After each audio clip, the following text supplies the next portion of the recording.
Another ship discharging refined petroleum products in Africa's biggest oil producer. This is an almost everyday occurrence in Nigeria.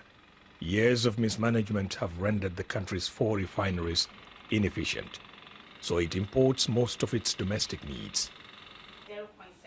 At a laboratory nearby, a marketer tries to ensure that the inventory boat meet specifications. These are importers that traders in Europe and elsewhere target to offload their products. When you look at the quality of a product, you know whether it is acceptable within the confines of your country or not. If it doesn't meet, you don't even bother about it because it will not be allowed. But a Swiss watchdog says eventually such products find their way into the West African market. Not just some, but much of what is sold, at least in Nigeria. Enforcing standards has been a challenge in many African countries. Corruption makes it difficult to regulate and sanction major players in the oil industry. While the European Union allows 10 parts per million of sulfur in its petrol, some traders supply refined fuels to African countries with much higher sulfuric content. The report says Nigeria, for example, allows as much as 3,000 parts per million of sulfur in its petrol.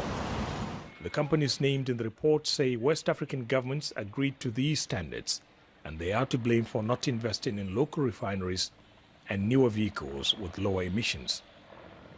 The government regulator has turned down Al Jazeera's request for comments on why it allows dirty fuel into the country.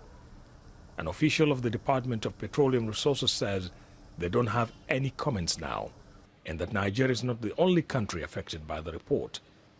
But it is this attitude that experts say is putting so many lives and the environment at risk. This has been responsible for increasing cases of respiratory infections and, of course, hospital admissions. If you look at the substance, the sulfur, sometimes it actually works via causing atherosclerosis.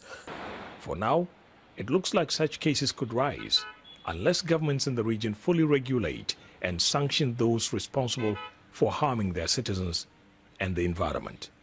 Ahmed Idris, Al Jazeera, Lagos, Nigeria.